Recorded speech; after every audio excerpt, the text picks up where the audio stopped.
ስለ ሴቶች የተዋሹ ውሸቶች ላይ ነው ዛሬ የምናወራው ቤተሰቦቻችን። ውሸቶች አሉ ስለ ሴቶች ብዙ ጊዜ የሚባሉ እንደ አባባል የሚጠቀሱ እንደ ባህል ምናምናቸው ግን እውነት አይደሉም። ማይዝ ይሄ እንደሚባለው በውጭ ሀገር ብዙ ሰዎች ይስማማባቸውና እውነት አድርገው ይቀበላቸዋል። ግን እውነት ያልሆኑ ነገሮች ስለ ሴቶች አሉ። ታውቂያለሽ እነዛን ነገሮች? በጣም ብዙ እውነት ያልሆኑ ነገሮች አሉ። እየተጨቆነ እንደሆነ ነው የሚሰማኝ። ያው አሁን ኦልሬዲ ቀናችንም እየደረሰ ነው፣ ማርቼትም እየደረሰ ነው። ግን በጣም እየተጨቆነ እንደሆነ ነው የሚሰማኝና አሁን ትንሽ ፋታ እየተሰጠን ነው። ትንሽ ቦታ እየተሰጠን ነው። ትንሽ ወደፊት መምጣት ጀምረናል ምናምን። ሴቶች ጥሩ ነው፣ ግን ስቲል በጣም ብዙ ይቀራል።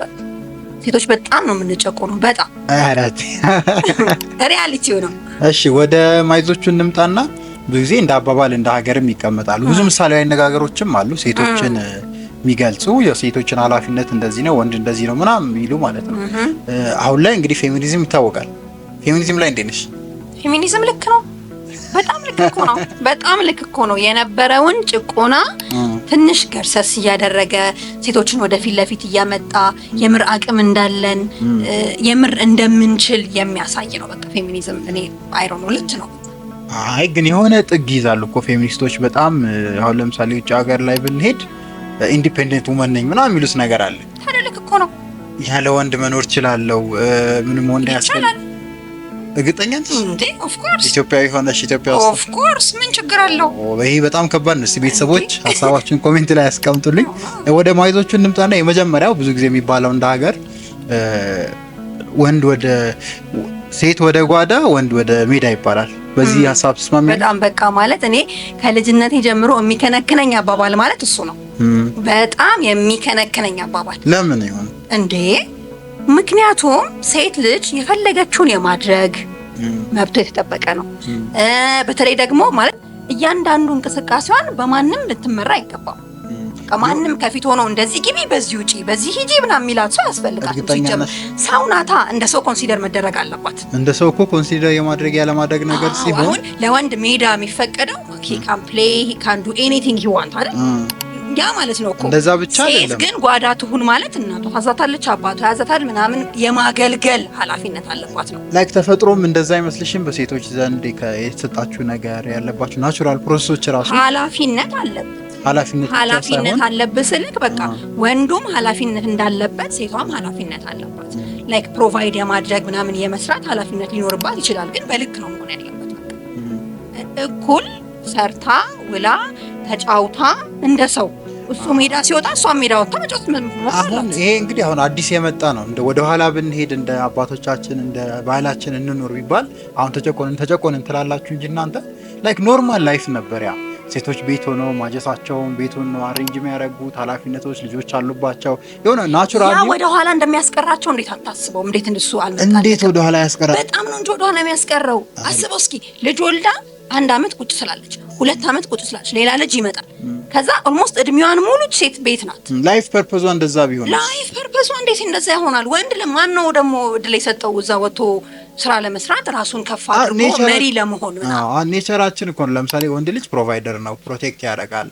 ካይሹም መስላይን ነው በጣም ሰውነቱም ጉልበቱም ምኑም አለና ይሄ ነገር እኮ ነው ወንዶች ግን ያን ፕሮቫይድ ማድረግ የምትችል ሴት አለች። በቃ ሁሉም ሴት ውስጥ እንደዛ አይነት ሴት አለች። በቃ ኢንዲፔንደንት የሆነች የራሷ አቋም ያላት ሰርታ በልታ አረ በጣም እንዴ ለምሳሌ እኔ አሁን የኔ ትዳር የኔ ሚስት ለምሳሌ እንደዚህ አይነት አመለካከት ቢኖራት ኢንዲፔንደንት መሆን እችላለሁ መውጣት እችላለሁ ምናምን ብትል እኔ አላገባት።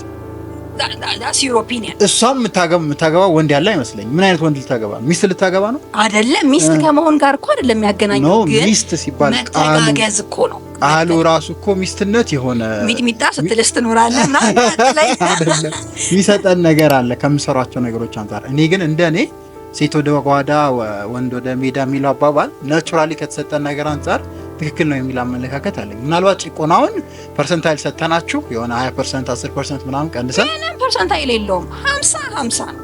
በዚህ እንኳን ያልስማማ ወደ ሁለት ግን ይሄ ማይዝ ነው። ብዙ ጊዜ ሰዎች ያምኑታል። ምናልባት ብዙዎች አሁን ላይ ማንስማማበት ነገር ሊሆን ይችላል።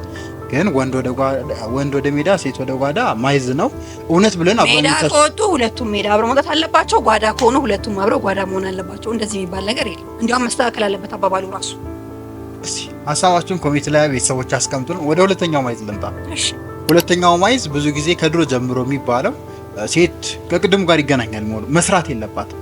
ለምሳሌ ወጣ ፕሮቫይደር የምንለውን የወንድን አይነት ኃላፊነት መውሰድ የለባትም የሚል አመለካከት አለ። ያም ማለት በራሷ ሴትነቷ የሰጣት ክብር፣ ሴትነቷ የሰጣት መስጣት የምትችላቸው ነገሮች አሉ። ከዛ ውጪ ግን የወንድን ኃላፊነት ወስዳ ለምሳሌ አሁን ፋይናንሻሊ ሴቶች ሱሪ መልበስ የለባቸውም ምናምን በቃ የወንድ ስራን ማድረግ የለባቸውም ከሚለው ጋር እንዳለ እንደማለት ነው። ምናልባት እንደዛም ልናገናኘው እንችላለን። ግን ወደ ስራ ስናመጣው ለምሳሌ ባልና ሚስት አብረው እየኖሩ ባል ቤት ቁጭ ብሎ ሚስት እየሰራች ብታመጣ ምናምን አስቢ፣ እንዴት ነው ያ ሰው ይኖራል? ሳይኮሎጂካሊ ጤናማ ይሆናል ብለሽ ታስቢያለሽ? ለምን ቁጭ ይላል? ቁጭ የሚያስብለው ጉዳይ የምር ግን ማለት ጉዳዩ ነው እንጂ የሚያስበው እኮ። በተቃራኒው ደግሞ እንደው ሴት ቤት ቁጭ ብላ ወንድ እየሰራ ፕሮቫይድ እያደረገ ቢኖርስ? እንደዛ መሆን የለበትም። ለምን መሆን የለበትም? ለምን አይሆንም? እሷ ለምንድን ነው እድሜዋና ጊዜዋን የምታባክነው? ካልቸር የምንለው ነገር አለ፣ ባህል የምንለው ነገር አለ። ሰዎች አሁን ስለማይዞች ነው እያወራን ያለ ነው። እውነት የሚመስሉ ውሸቶች ሊሆኑ ይችላሉ፣ ግን ሴት ልጅ ወጥታ መስራት የለባትም የሚል እምነት አለ። በዚህ ላይ ያለሽ አንቺ አመለካከት ምንድነው? መጀመሪያ እሺ፣ የኔ አመለካከት ሴት ልጅ ሰርታ ኢንዲፔንደንት ሆና መኖር ትችላለች ብቻዋን። ወንድ አያስፈልጋትም ማለት አያስፈልጋትም የሚለው ጥግ ላይ አልደርስም። አሁን ፌሚኒዝም ጋር ቅድም የምናነሳው እኮ እሱ ማለት የግድ ለህይወቷ በቃ ወንድ ከሌለ ህይወቴ ባዶ ነው ምናምን የሚባል አይነት አመለካከት የለኝም። እንዴ ለምን መኖር ትችላለች፣ መብላት ትችላለች፣ የፈለገችውን ነገር የማድረግ መብት አላት። ከዛ ከወንድም ጋር ደግሞ እንትን ስትል 50-50 ነው በቃ ቅድም እንዳልኩ ማለት ነው። 50-50 የሚባል ነገርማ የለም። 50-50 ነው በቃ። የቤት ኪራይም ሲመጣ እኩል ነው የሚካፈሉት፣ ደሞዝም ሲያገኙ እኩል ነው የሚካፈሉት። አሁን ባለው ሪያሊቲ እንደዛ ነው የምንኖረው። እንደዛ መሆን አለበት። ዝም ብላችሁ እናንተ ስላመናችሁ ጭንቅላታችሁ ውስጥ እንዲህ መሆን አለበት ስላላችሁ እንደዛ መሆን አለበት ነው። እንደዛ የሚኖሩ ሰዎች አሉ ኦብቪየስሊ ሪሊ ወደ ውጭ ሀገር ኦፍ ኮርስ ወደ ውጭ ሀገር አንወጣ፣ ወደ ሀገራችን ነባራዊ ያ ልክ ነው እኮ ያ ልክ ነው እያልኩ ያለው የውጭ ሀገሩ 50-50 አዎ ቤተሰቦች 50-50 ናቸው። እያንዳንዱን ነገር 50-50 ነው መካፈል ያለባቸው በቃ ኃላፊነት፣ ስራ፣ ቢዝነስ፣ ገቢ፣ የቤት ኪራይ ኤቭሪቲንግ። የልጅም መንከባከብ ሲሆን ራሱ 50-50 ነው በቃ። ግማሽ ቀን ከተንከባከበ ሰው ግማሽ ቀን መንከባከብ አለበት እሱ። ስለዚህ እኔ ቤት መጥቼ ከስራ ምናምን ሚስቴ ልጄን ምናምን ጨርቅ ምናምን ቂቂጡ ምናምን ላጥብ ማለት ነው ከቻልከው። ትክክለኛው መንገድ እሱ ነው። ይሄ አሁን ለምሳሌ የሴት ኃላፊነት ነው ብዙ ጊዜ ብለን ምናምን ነው። የሴት ኃላፊነት ተብሎ የሚባል ነገር የለም። የሴት ስራ የወንድ ስራ፣ የሴት ኃላፊነት የወንድ ኃላፊነት የሚባል ነገር የለም። በጣም አለ። ስፔሻሊ ትዳር ላይ ከሆነ you have to help each other in 50-50 ሄልፕ ምናምን ማድረግ እኮ እንዳለ ሆኖ እንደ ኃላፊነት ግን ሴቶች ለብቻ የሚወስዷቸው ነገሮች አሉ። ለምሳሌ እንዳልኩሽ አሁን ልጅ መውለድ፣ ይሄ ማጥባት ምንለው ናቹራሊ የሴት ልጅ የተሰጣ። ለምሳሌ እሷ ካጠባች እሱ ሊያስገሳ ይገባል። ወረጋ ቤተሰቦች ሀሳባችሁን ኮሜንት ላይ ከዛ አልተኛ ብሎ ሽሩሩ ምናምን ብላ የሆነ ያህል ሰዓት እሷ ካያጠች እሱ ደግሞ ይሆናል ሲያለ ግዛት ይገባል።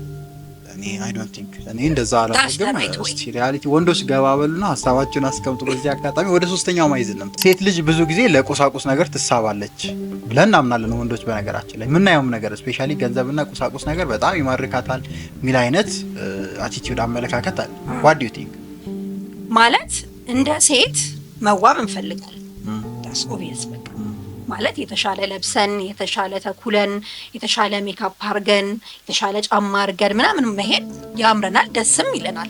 ኦብቪየስሊ ሳቲስፋይድ የምንሆንበት ነው። ሾፒንግ መውጣት ምናምን በጣም ኢንተርቴን የሚያደርገን ነገር ነው። ግን በቃ ማለት ይሄ እንደ ህይወታችን ምሰሶ የምናየው ነገር ነው ብዬ አላምንም። አይ አሁን ላይ እኮ እየተፈጠረ ያለው ሙሉ ለሙሉ ራሳቸውን ይሰጣሉ ለነዚህ ነገሮች አሳልፈው ባህሪያቸውን ማንነታቸውን የሚሸጡላ ሴቶች አሉ። ዲስቴሳው ሊኖሩ ይችላል። ከቁሳቁስ አንፃር ሊኖሩ ይችላሉ ብቻ አይደለም። በቃ የሚታይ ገሃድ ላይ የወጣ እውነታ ነው። አሁን ሁሉም ሴት በሚባል ደረጃ ላይ ነው የምናየው አይደል እንዴ? ወንዶች ሀሳባችሁን አስቀምጡልን። እንግዲህ አሁን ያልከው ሀሳብ እንዳልኩ ነው። እኔ ማስበውና የምረዳው ሴት ልጅ ቁሳቁሳዊ ነገሮች ያስፈልጋታል። ወንዱ ፕሮቫይድ አደርጋለሁ የሚለው ይሄንን ፕሮቫይድ ለማድረግ ዝግጁ ሆኖ ያን ሁላ ካፒታል ካለው ማለት አሁን ያንተ ያልካቸውን ነገሮች ለማድረግ ልትገደድ ትችላለች። ለምሳሌ ቤት መቀመጡ ምናምን ማለት ነው። አሁን ይሄ ከቅድሙ ሀሳብ ጋር አይጋጭም? 50-50 ጋር ብዙ ጊዜ ሴቶች ሆኖ ምልክ አሁን ያን ፕሮቫይድ ማድረግ ብዙ ሰው አይችልም። ሴቷ እሱን ታዩና ብዙ ሰውን ሳይሆን ሴቷ ብዙ ጊዜ 50-50 ብላ ብታምንማ እኩል ሰርታ እኩል ተለውጣ እንደዛ ምናምን ታስብ ነበር። አብዛኛው ሴት እንደዛ አይደለም። ባዶ ቂጧን እየዞረች ነው ባለ መኪና ምናምን ካልመጣ መኪና ከሌለው ቤት ከሌለው የምትለው አይደል? እውነቱ እንደዛ ነው። አይ እንደዛ አይደል? እውነታው እንደዛ ነው እንዴ? እኛም ኔጌቲቭሊ እየወሰድከው ነው። ያንዳንዱ ኔጌቲቭሊ እየወሰድከው አይደለም። ስፔሲፊካሊ ትንሽ ሴቶች እንደዛ ሊሆኑ ይችላሉ። በቃ ማይዞ ምንድነው? እንዴት መሰለህ? አድምጪኛ ማይዙ ምንድነው ሴቶች ቁሳቁስ ነገር ላይ በጣም ይሳባሉ። አሪፍ መኪና ያለው ወንድ፣ አሪፍ የለበሰ፣ አሪፍ ቤት ያለው፣ አሪፍ ገንዘብ ያለው ሰው ሲያዩ ጸጉራቸው ይቆማል ምናምን። እንደዚህ አይነት አመለካከት አለ። እውነት ነው አይደለም? እንደቀደም አይደለም፣ ባንቺ እይታ አይደለም። በእኔ እይታ አይደለም። እንደዚህ ከሆነ ቅድም 50-50 ያልሽው ታዲያ ምንድነው? ከየት አባሻ እሱን ነው እኮ ምልክ መስራት ያለባት የራሷን ነገሮች ፕሮቫይድ አድርጋ ጎልታ ለመውጣት። ለምንድን ነው ታዲያ የምትለጠፈው? መጀመሪያውን አሁን እንደዚህ አይነት አመለካከት ለምን ዳበረ ሴቶች ውስጥ? እንዴት በቃ ባለ መኪና ካልሆነ ቤት ከሌለው ማን ምን ያደርግልኝ? እንደዛ ነው አሁን። ታዲያ ምን ያደርጋል? ወጣን። ስለዚህ 50-50 አትበሏ፣ 0-100 በሏ። በቃ ፕሮቫይድ እናደርገው አይደለም እንዴ? ፕሮቫይድ ያደርጋል። ከዛ በኋላ ደግሞ ያሉትን ነገሮች ደግሞ አብረው ሲኖሩ ደግሞ 50-50 ይከፈላል። አብረው ሲኖሩ አይደለም ከታች ለምን አትጀምርም? ከየት ከታች? አሁን ላይ እንዳለው አመለካከት 50-50 ማለት ኢንዲፔንደንት ነች ሴት ልጅ ምናምን ካላችሁ ኢንዲፔንደንት ነው። ሁሉ ነገር ሰርታ ወጣ ገብታ ያላትን ኃላፊነት ወስዳ ወደ ትዳርም ወደ ሌሎች ነገርም ወደ ፍቅር ግንኙነትም ስገባ ከሰውየውም ያን ያህል ኤክስፔክቴሽን ነው ሊኖራት የሚገባው። አሁን ግን እየሆነው እንደዛ አይደለም። ምንም የላቸውም ሴቶቹ። የሚንጠላጠሉት ግን ትልልቅ ሰው ሴሌብሪቲ ካልሆነ ባሌ ምናምን አይደለም። ለመሰለክ አንደኛ እንዳልኩት ነው እሱ የማኖር አቅም ካለው እንዳልኩክ ለመገዛት ዝግጁ ትሆናለች። ስለዚህ ቅድም ተስማሚያለሽ ማለት ነው። እንደሱ እኮ አይደለም። ይኸውልህ ፕሮቫይድ ማድረግ የሚችል ወንድ አሁን በጣም ሬር፣ እውነቱን ስነግርህ ማለት ነው። እሺ አይደል? በቃ ስለዚህ ፕሮቫይድ የሚያደርግ ወንድ የለም። ፕሮቫይድ የሚያደርግላት ካልሆነ ደግሞ ሁሉ ነገር 50-50 ተካፍለው ይኖራሉ ማለት ነው። ኢንዲፔንደንት እንሁን የምትሉት ፕሮቫይድ የሚያደርግ ሰው ስለሌለ ነው እንጂ ቢኖር እንደ ድሮ እያደንን ብናመጣ ግን ቁጭ ብላችሁ አርፋችሁ ቤት ትኖራላችሁ ማለት ነው። እሱን እንግዲህ እስቲ አድኑና እንነጋገራለን። እሺ እናድናለን። ቤተሰቦች ኮሜንት ላይ ሀሳባችሁን አስቀምጡ። በስትክክል ሴቶች ለቁሳቁስ ይገዛሉ፣ ለቁሳቁስ ይወድቃሉ፣ ይማረካሉ። በዚህ በኩል ደግሞ 50-50 ምናምን ኢንዲፔንደንት ነን ምናምን ይላሉ። እስቲ ሀሳባችሁን ኮሜንት ላይ አስቀምጡ። ወደ አራተኛውና መጨረሻው ማየት እንምጣ። እሺ ብዙ ጊዜ ወንዶች ቶሎ አይበስሉም ትላላችሁ። ኦ ማይ ጋድ ምን ማለት? በትክክለኛው ሰዓት ትክክለኛውን ሀሳብ አመጣክልኝ። በቃ ማለት አይበስሉም። እንዴት አይበስሉም? በቃ ከሳቱ ነው ሁሌም አይደለም፣ ግን ሁል ጊዜ የሚያስቡት እንደ ቻይልድ። ሁል ጊዜ ሁሉም ወንድ ሁሉም እርግጠኛ ነኝ። በጣም በቃ እኔ አቴን 10 ጣቴን የምፈርምበት ማለት እንደ ልጆች ነው የሚያስቡት። እንደ ልጅ ነው የሚያስቡት ማለት ስቲል አም ያንግ የሚል ሀሳብ አለ። 20 ያሉትንማ ተዋቸው፣ እነሱን ተዋቸው። ኢቭን 30 ምናምን አልፏቸው ራሱ ያንግ ነው የሚያስቡት። ይሄ በቃ ይሄ ባዮሎጂካሊ ያሉት ነገሮች አሉ አይደለ? ከወንድና ሴት መሀል ያለው ልዩነት እና ሁሌ ያንግ ነው የሚያስቡት። ግን ወንዶች እንደ ልጅ ነው የሚያስቡት ስትይ እኛ እንደ ብልህ ነው የምናስበው ምናምን እያልሽ ነው? ኦፍ ኮርስ ቀድማ ትመስላለች እኮ ሴት። that's obvious። ምን ማለት ቀድማ ትመስላለች? ላይክ አሁን ሴት ልጅ 18 ሆኗት ምናምን 20 ምናምን ስትደርስ አይ ትዳር መያዝ አለብኝ፣ ቤት መመስረት አለብኝ፣ ጎጆ መመስረት አለብኝ ምናምን እያለች ማሰብ ትጀምራለች። ወንድስ? that's reality። እንዴ ወንድማ ገና ስንት ሴት ሳልጨፈጭፍ ምናምን ነው የሚለው። ኧረ ተይ። ለሁሉም ወንድ ነው ይሄን ስም ሰጪው ወይ ማለት በጣም በብዙ ፐርሰንት 99% ያ ሁሉም ማለት ነው። ለዚህ ቶሎ አይበስሉም ትስማሚያለሽ ወይ? በጭራሽ አይበስሉም። በቃ በጭራሽ ነው ቶሎ አይበስሉም። ረጅም ጊዜ ወስድባቸዋል ለመብሰል። በቃ ምንድነው ምክንያቱ ምንድነው? ይሄ ባዮሎጂካሊ ያለው ነገር የትኛውም እድሜ ላይ ሆኜ አሁን በቤተሰብ መስረት ነው እንግዲህ አሁን ብዙ ጊዜ የምናየው ሰው ቤተሰብ መስረትን ልጅ መውለድ ምናምን ሲያስቡ ከ40 በፊት አስቡ። በቃ 40 ካልሆናቸው ሄራሉ። እኔ ለምሳሌ አሁን ስፔሻል ኬዝ ነኝ ማለት ነው እኮ እሱን ነው የምልህ። ስለዚህ አለና እኮ ከ99 ውጪ ያሉት 1% የሆኑ ሰዎች አሉ፣ ግን በቃ ሬር ነው እነሱን ለማግኘት በጣም ሬር ነው። ስለዚህ ቶሎ አይበስሉም። በጣም እንጭጭ ናቸው። እናንተ እንዴት ነው የምትበስሉት? እኛ እንዴት ነው የምንበስለው? ጥሩ ጥያቄ። እኛ እንዴት ነው የምንበስለው? አንደኛ ላይፍን ሲሪየስሊ ነው የምናየው። that's real ሴት ሲሪየስሊ ሲሪየስሊ ነው የምናየው። በቃ ሲሪየስሊ ነው የምናየው እና ላይክ አሁን ኦልሞስት 30 ከሞላን ምናምን በኋላ በተለይ በቃ ወደ 30 ምናምን መጠጋት ስንጀምር በጣም በቃ አረ ቤተሰብ እኮ መመስረት አለብኝ ምናምን ይሄ ባዮሎጂካል ነገሩም ስለሚያስገድደን እኮ በቃ ኦልሞስት አሁን 45 ምናምን ከሞላት በኋላ ሴት ለመውለድ ያስቸግራታል አይደል? ሶ ከዛ በፊት ነገሮችን መጨረስ አለብኝ፣ ቤተሰብ መመስረት አለብኝ፣ ልጆች ሊኖሩኝ ይገባል ምናምን የሚለው ነገር ታስባለች። ሶ ያንን ስታስብ ኮንሺየስ ትሆናለች ማለት ነው። ትምህርት እየተማረችም ላይክ ሪሌሽንሺፕ ውስጥ መግባትም ስታስብ የሰው ይሆነኛል አይሆነኛም፣ ነገ ያዛልቀኛል አያዛልቀኝም፣ ነገ ባል መሆን ይችላል አባት መሆን ይችላል ማም ያለች ታስባለች። ወንድ ዝም ብሎ ነው የሚፈረግጠው። ኦፍ ኮርስ አረ ጋይስ ላይክ በቃ ማለት ነገ አገኘዋለሁ ነው። 40 ከሞላኝ በኋላ እኔን የምትፈልግ ሴት ትመጣለች፣ ችግር የለውም። ሴት ግን በቃ ላይክ 30 ከሞላኝ በኋላ የሚፈልገኝ ወንድ አይመጣም የሚል አይነት ኢንቴንሽን ስላለ ያ ያስፈራታል። እና ኮንሺየስሊ እያንዳንዷን እንቅስቃሴዋን ታደርጋለች። ስለ እድሜዋ አትቀልድም። ወንዶች እድሜያቸው ላይ ይቀልዳል። ሪያሊቲ እሱ ነው። ወንዶች ሲገቡና እውነቱን ንገሯት፣ የልባችሁን ንገሯት። ስለ ወንድና ሴቶች ስለ ሴቶች ሞሪያ ተኮር 4 ማይዞችን እውነት የሚመስሉ የሚያከራክሩ ሀሳቦችን አንስተን የተሰማችሁን ስሜት ኮሜንት ላይ ማስቀመጣችሁን እንዳትረሱ። እኔ ሴቶች እርግጠኛ ነኝ እንደሚደግፉኝ አምናለሁ። እኔም ወንዶች እንደሚደግፉኝ አምናለሁ። እስቲ ዊል ሲ። በሌላ ፕሮግራም እስክንገናኝ መልካም ሳምንት።